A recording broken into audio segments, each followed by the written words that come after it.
Monsieur le député, Michael Taverne, Madame Anne-Sophie Bosso, conseillère départementale et régionale, Monsieur Farid Bricou, conseiller départemental et maire de Caudry, Mesdames et Messieurs les présidents des organes, je vais dire des organismes qui nous accompagnent dans l'ordonnée, je pense au président du SIDEC, Monsieur Philippe Poirier.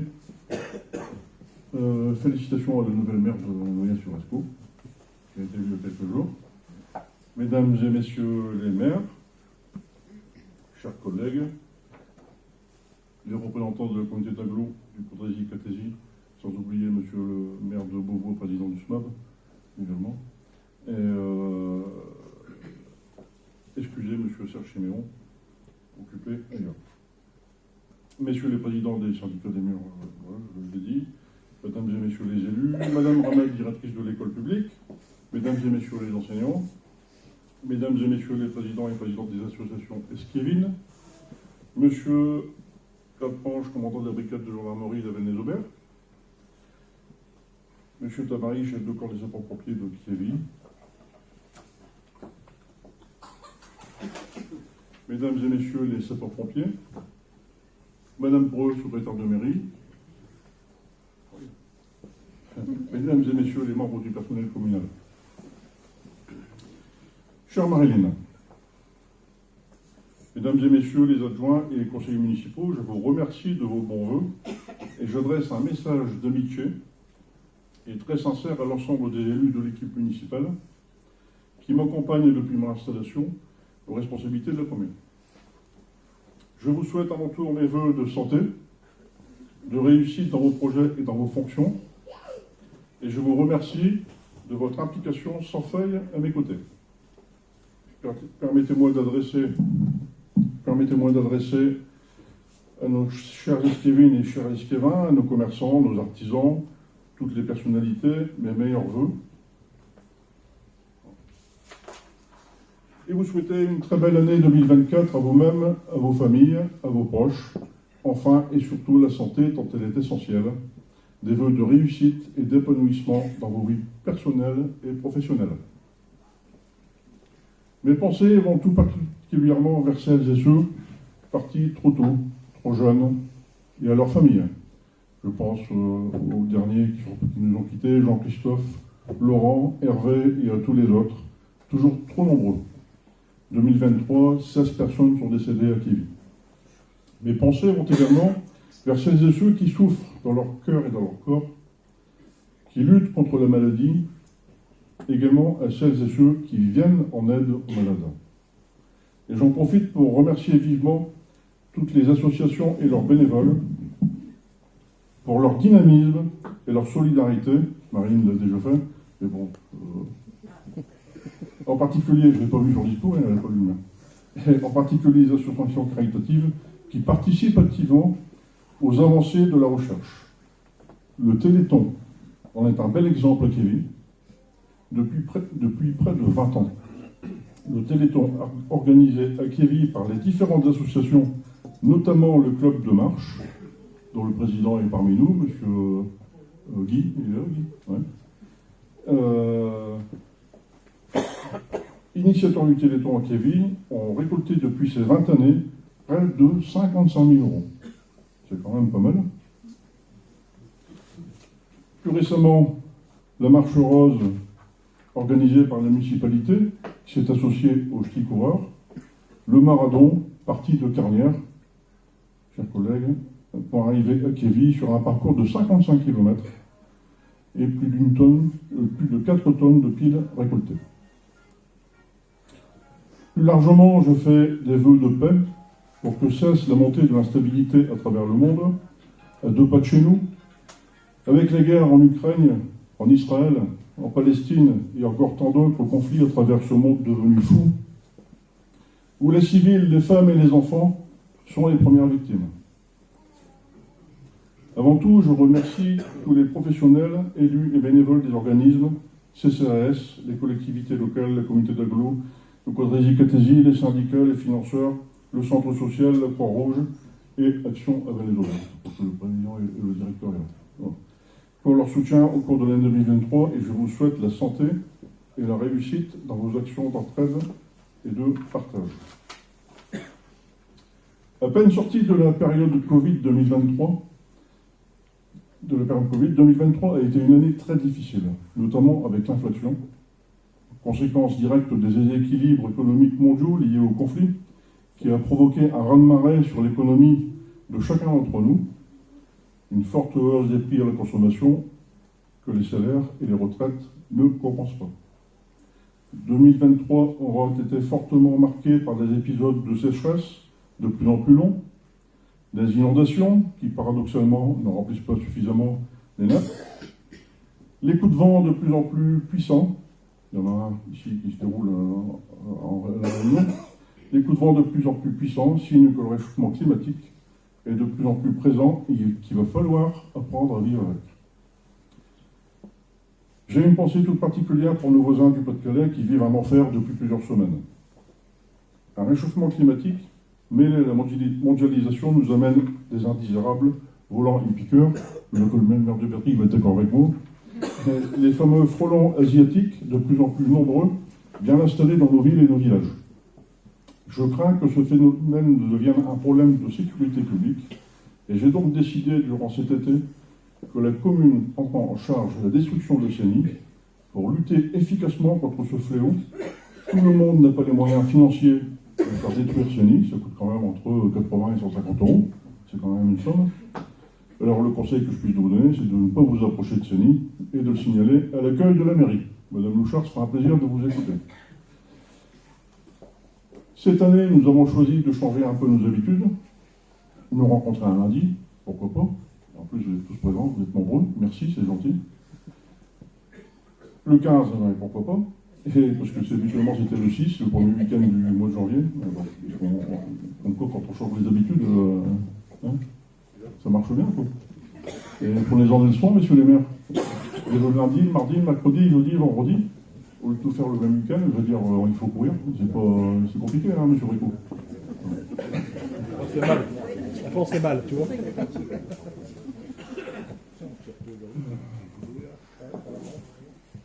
Cette année, nous avons choisi de changer nos habitudes, voilà, je viens de vous le dire. Une réunion a eu lieu le 9 janvier au conseil départemental concernant l'avenir de notre maison médicale. Je reviendrai sur ce sujet à la fin de cette intervention. Je suis ravi de vous retrouver une nouvelle fois dans notre salle des fêtes pour les traditionnels vœux.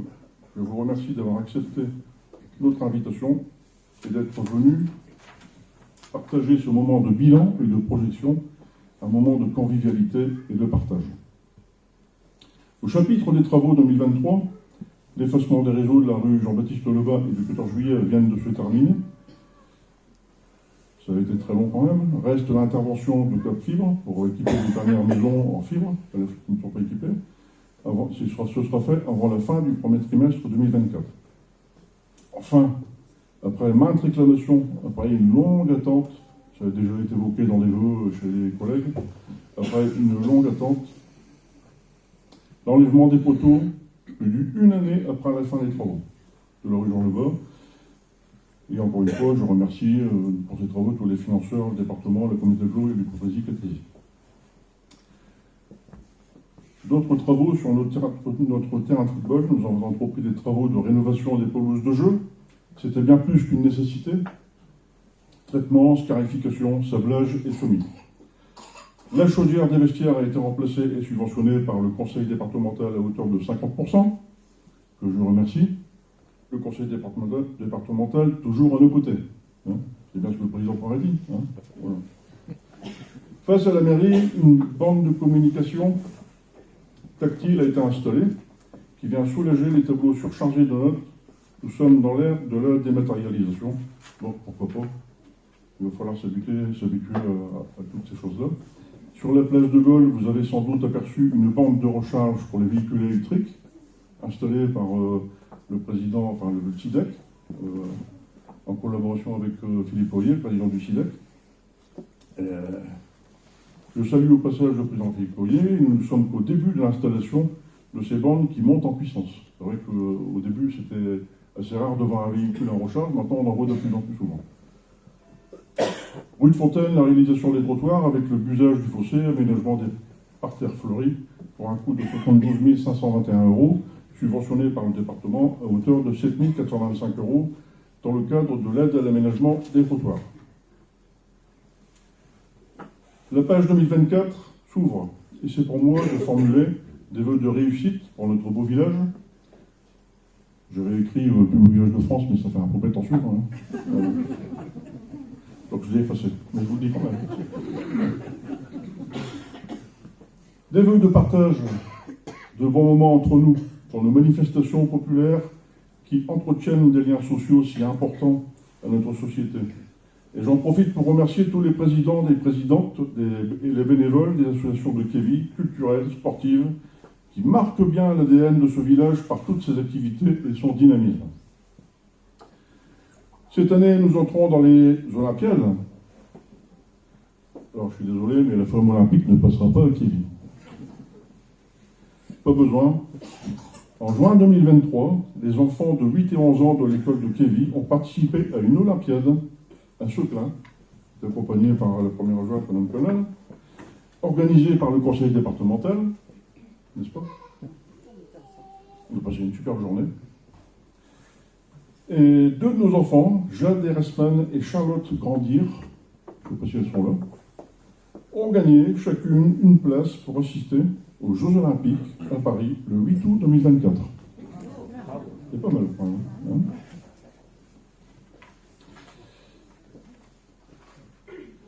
Et puis notre équipe de foot, j'ai vu qu'il y avait des footeux qui étaient là. Notre équipe de foot au top de sa forme et sur le haut du classement, à Kévi. Bientôt ils vont battre Caudry, ça va pas de couture, ça c'est sûr. Ça peut s'arranger. Hein. Je fais le vœu qu'il reste en haut du tableau et de ce championnat et qu'il y ait une montée cette année. Voilà. Toujours un peu les troisième mi-temps qui sont difficiles, mais bon.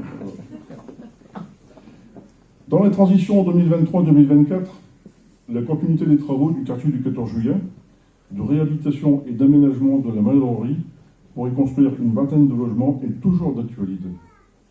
Un dossier de demande de financement vient d'être déposé à la région au titre du FEDER, en attendant la subvention de l'État au titre du Fonds vert, prolongé jusqu'à fin 2024. Le conseil départemental a quant à lui renouvelé notre demande de subvention au titre de l'ADVB pour un montant de 155 888 €, que je remercie encore une fois.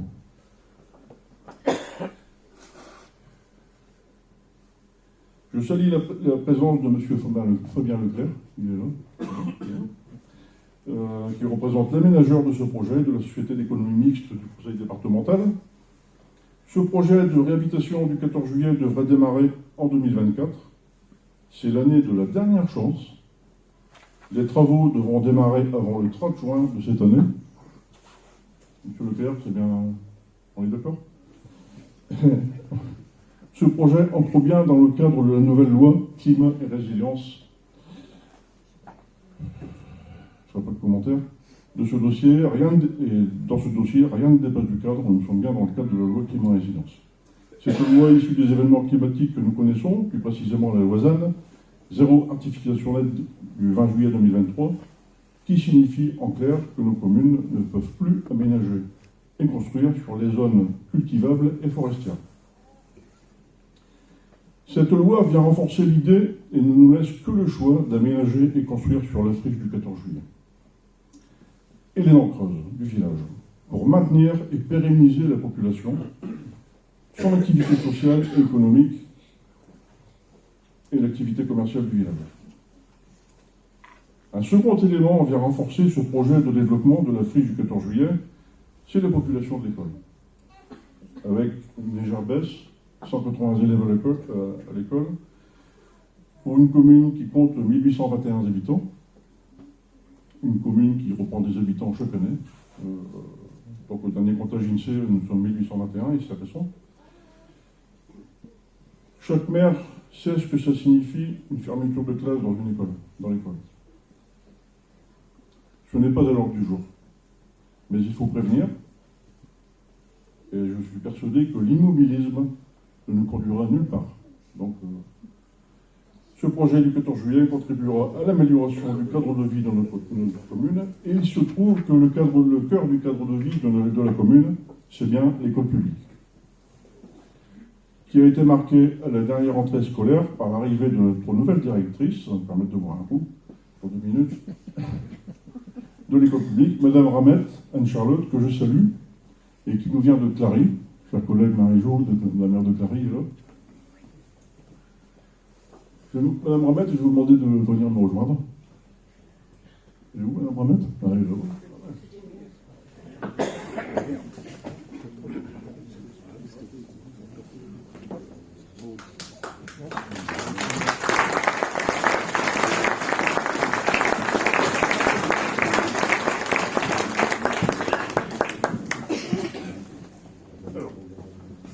Madame Ramette, bienvenue à Cléry. Bon, ça fait déjà quand même quelques mois que vous y êtes, mais bon, il faut profiter de cette cérémonie pour vous accueillir officiellement, on va dire. Donc je vous souhaite, Madame Ramette, tous mes voeux de réussite et d'épanouissement dans votre école, dans vos fonctions. Et je fais le vœu aussi d'une très proche collaboration avec la municipalité en 2024. Voilà. Bienvenue à Cléry. Vous voulez dire quelques mots, Madame Ramette? Voilà, merci.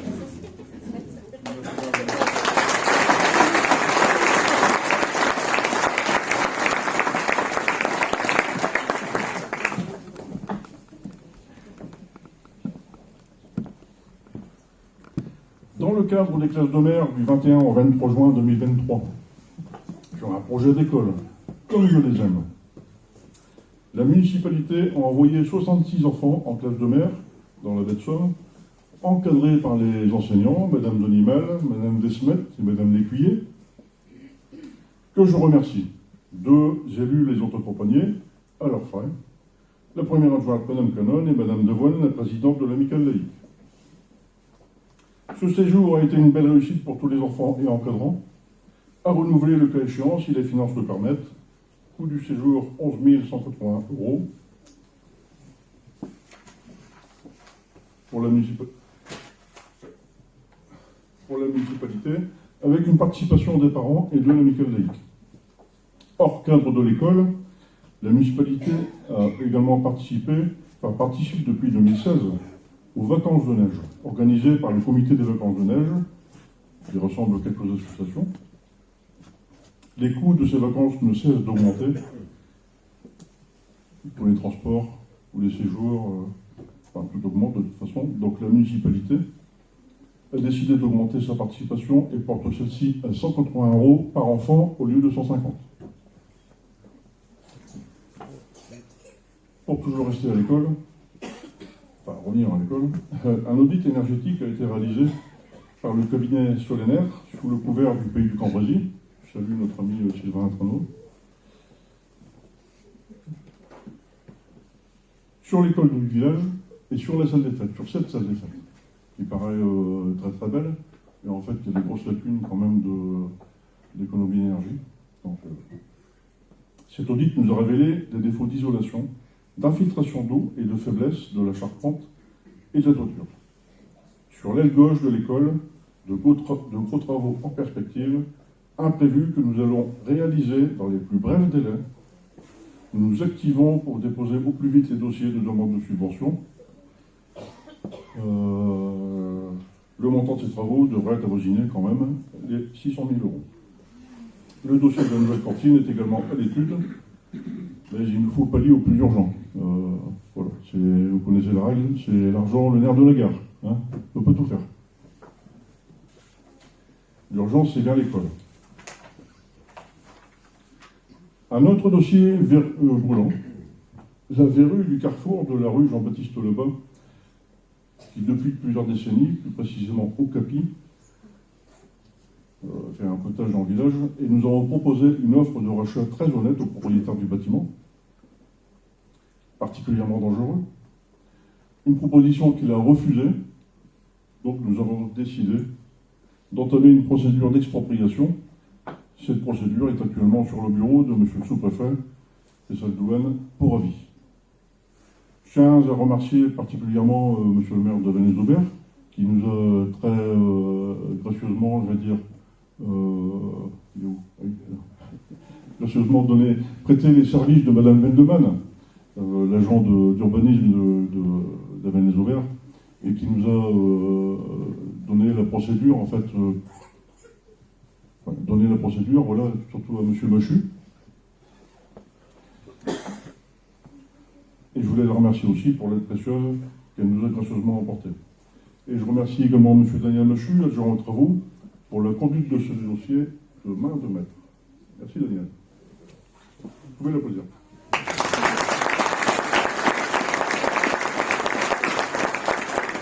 Je pense qu'il n'est pas toi, mais bon. Pour ne pas quitter l'urbanisme, notre plan local d'urbanisme a été créé en 2005, révisé en 2020, et une nouvelle révision a démarré en 2021.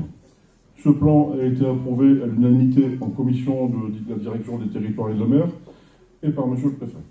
Dans la phase suivante, le tribunal de Douai a nommé un commissaire enquêteur. Il est chargé de réaliser une enquête publique du 16 février au 1er mars 2024. Le déroulement de cette enquête vous sera communiqué ultérieurement. Un autre sujet brûlant, sujet qui concerne tout notre territoire, c'est la désertification médicale. Je crois que bon nombre d'entre vous sont ici pour écouter ce que je vais vous dire. Ce qui concerne la maison médicale, tout le monde connaît le problème. Notre commune est dotée d'une maison médicale sortie de terre en 2017. Comme vous le savez, nous sommes à la recherche de médecins, comme partout. 9 professionnels de soins occupent ce centre, 3 kinésithérapeutes, 2 infirmières, un ostéopathe, une orthophoniste, une diététicienne, que je remercie avec notre pharmacienne, Madame Delaporte.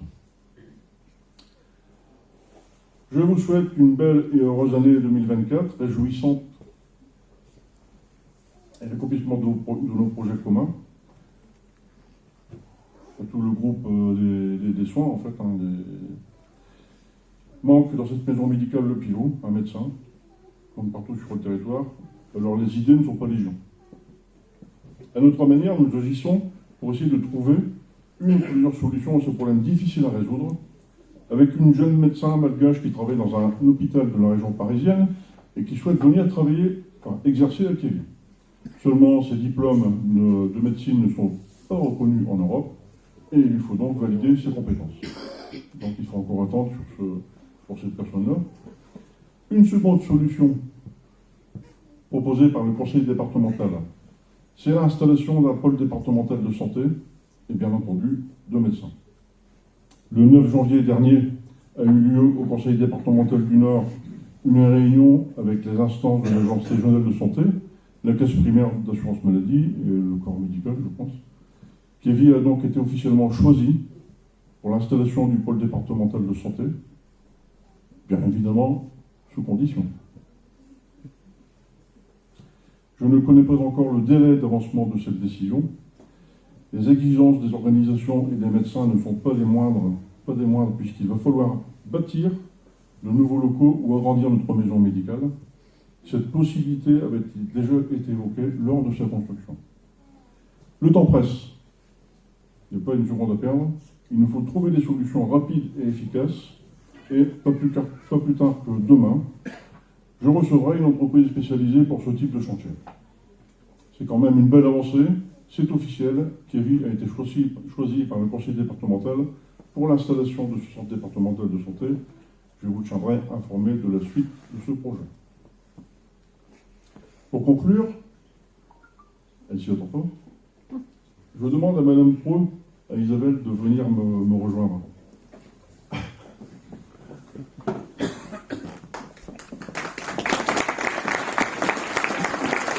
Alors, Madame Pro, il est de secrétaire de mairie. Voilà.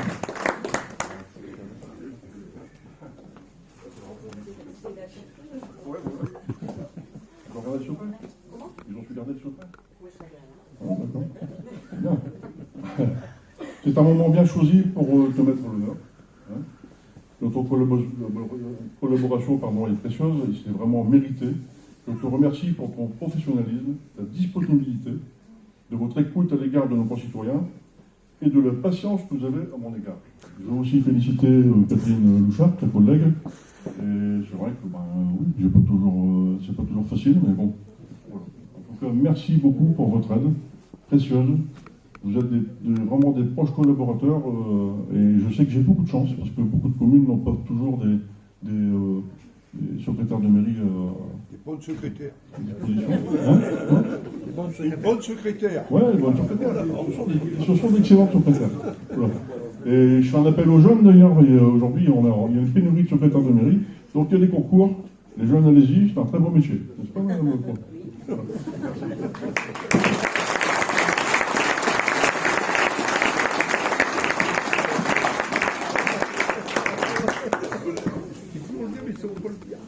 Bien entendu, quoi ? Bien entendu, je remercie tout le personnel communal, Calme-toi, Jean-Pierre. les services techniques, périscolaires, les ADSEM, pour leur professionnalisme et leur service rendu à la population. Marilyn vous a largement déjà remercié. Bon, je le fais à mon tour. Pour terminer, j'ai encore une personne à mettre à l'honneur. Edith, tu veux bien venir me rejoindre ? C'est mon épouse, voilà. Alors,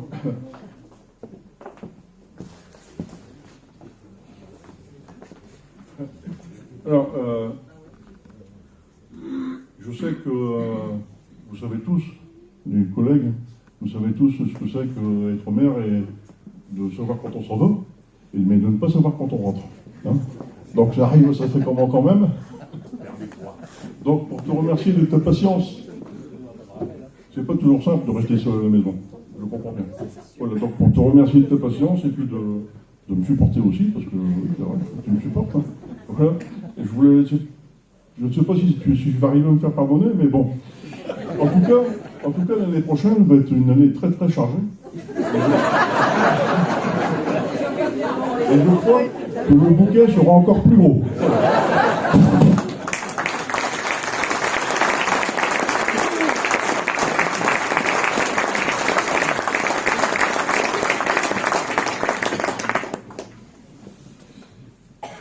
Je vais rigoler un peu.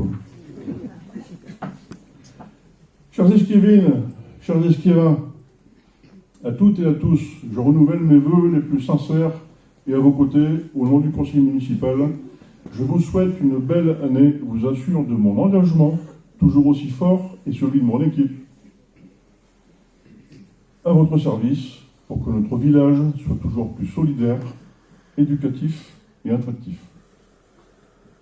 Nous avons fait le tour des dossiers brûlants de la commune, le 14 juillet, au CAPI, la maison médicale, l'école. Je crois que c'est déjà pas mal quand même. Je remercie M. Jacques Bougnière pour cette présentation photographique des activités diverses du village. Et comme à chaque fois, je formule des vœux d'optimisme. Un grand scientifique disait que pour rester optimiste, il fallait toujours regarder en direction du soleil. Je vous l'ai encore dit il n'y a pas longtemps, mais bon, j'aime bien cette réflexion-là. Et puis, la vie est trop courte. Moi, je ne fais pas de grandes citations, hein. C'est pas la peine. Vous en avez tous fait. La vie est trop courte. Alors, tant que faire se peut, essayons de la passer en première classe. Et ça, c'est un grand indicateur qui disait ça. Et comme disait ce grand comique, parce qu'il faut aussi avoir un peu de dérision pour agrémenter nos vies, qui ne sont pas toujours faciles. Et comme disait ce grand comique, Bourvil, dans un sketch, avec tout ce que je viens de vous énumérer comme projet, Bourvil disait, le dire, c'est bien, mais le faire, c'est mieux.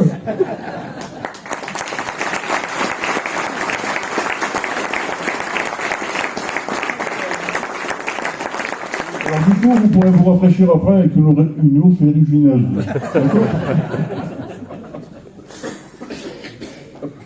Voilà. Après la cérémonie des nouveaux arrivants, nous allons accueillir quelques nouveaux arrivants à Kévy, et puis après on remettra les prix du concours des maisons illuminées. Voilà. Je vous remercie de m'avoir écouté. Vive la liberté, vive l'égalité, vive la fraternité, vive la paix, vive la République, vive la France, et vive Kévy. Merci.